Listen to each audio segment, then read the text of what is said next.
Here's a look at each one of the figurines inside their window box. Included are Hugo, Decapre, Guy, and Seth, which you see there. And just to show you guys, here's a look at the top of the box, the sides. It's all consistent throughout the entire run. Kicking things off, let's take a closer look at issue number 43, Decapre. Just as I've done with some previously reviews for the Street Fighter, I'm going to look at the magazines first, and then we're going to check out the figurines. So up first, you have information about the character, and keep in mind that each magazine is consistent.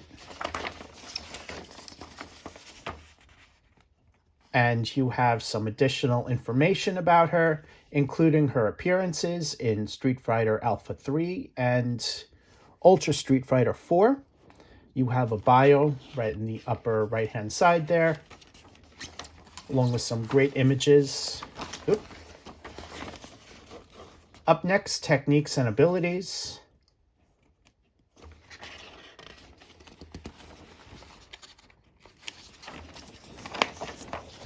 Halfway through, you have a great poster of the character.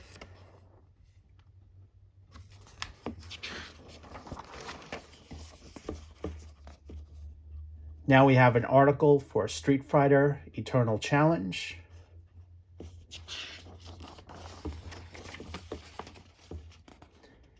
And now we have Mega Man.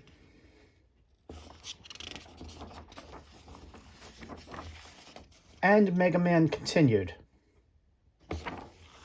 Here's a look at the back. Up next, issue 44, Hugo. And man, is he ugly. Look at him. He's a big, ugly guy. Here's a look at first information about the character.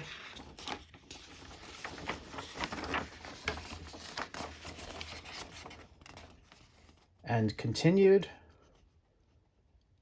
You'll also see his appearances in Final Fight, Street Fighter 3, Second Impact, and Super Street Fighter 4.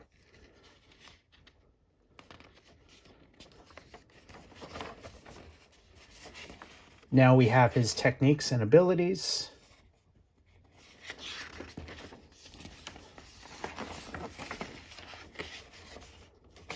Halfway through, we have this poster of him.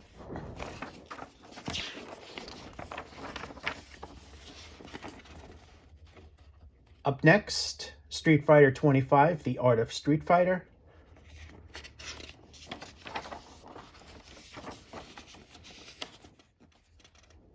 Relentless Fight, the Power Stone franchise.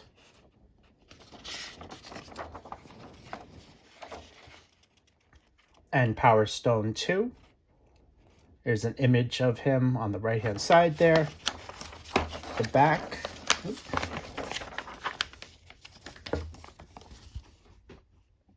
Up next, issue 45, and this is Guy.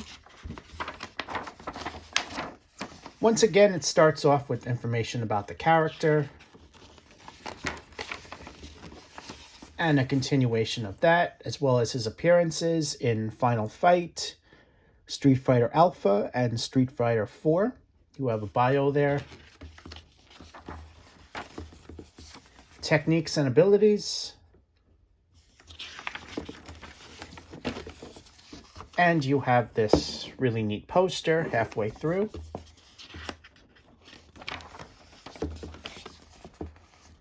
New article for Street Fighter Tribute.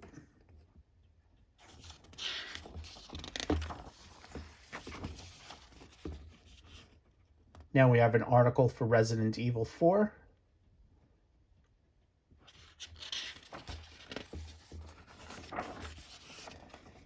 And Resident Evil 5. Here's a look at the back. And finally, we have issue 46 for Seth.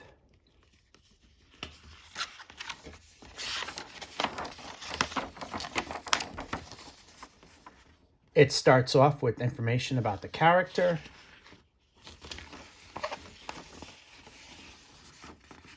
And a continuation of that, as well as his appearances in Street Fighter 4 and 5. Or his and her, I should say.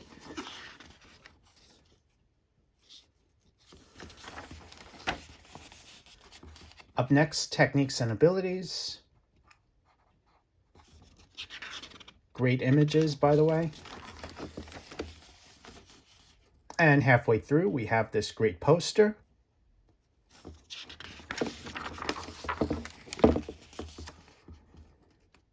Up next, Street Fighter World Warrior Encyclopedia.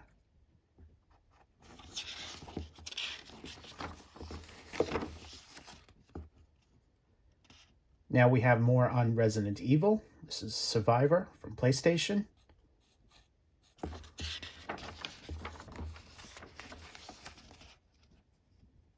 And Resident Evil Dead Aim.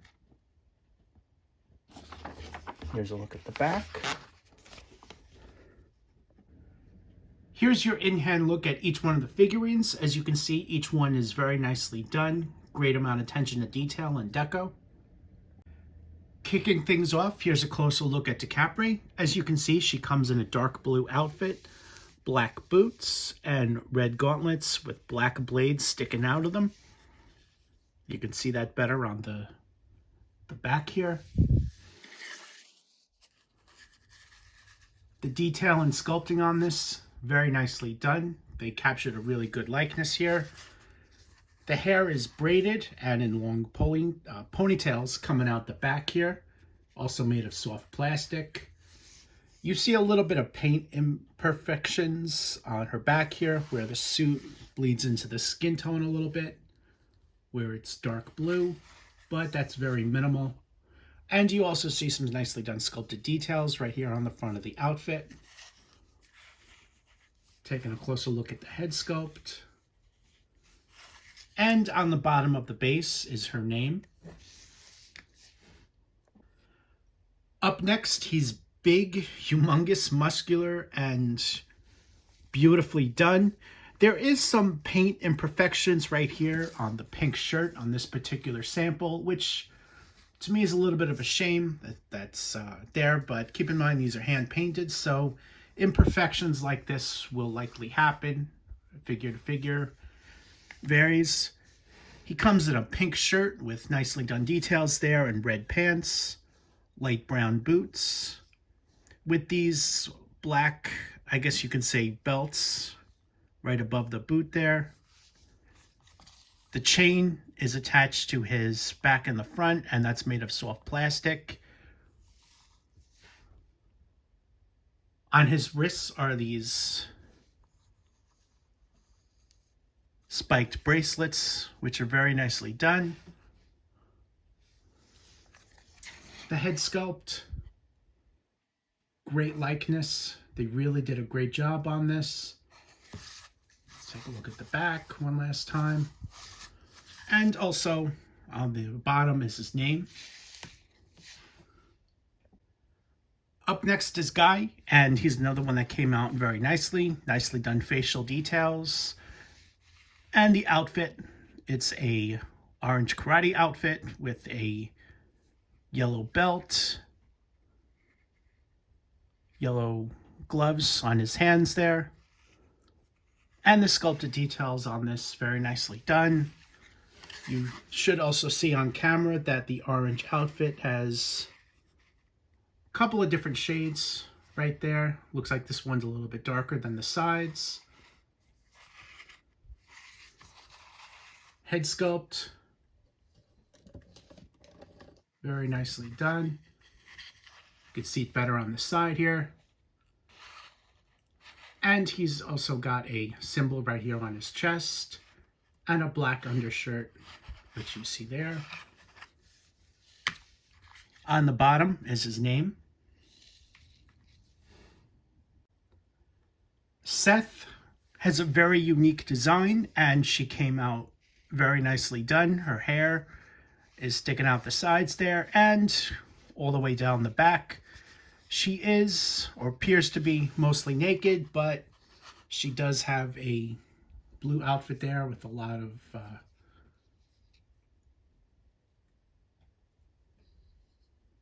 details on here, especially a yin-yang symbol right on her stomach. Facial details are just fantastic. Beautifully designed and sculpted. Let's take a look at the back. And she's got, I don't know what to call this, but this piece back here looks like a piece of the hair or something like that. I'm not exactly positive, as I'm not too familiar with this particular character, but I, for one, am very happy with how she came out. I think she came out great. And keep in mind, her name's right there on the bottom. Overall, this is a fantastic offering from FanHome for characters that you generally don't see in a figure line or figurine line. Selection-wise, they keep continuing to impress me, and I, for one, am loving what I'm seeing.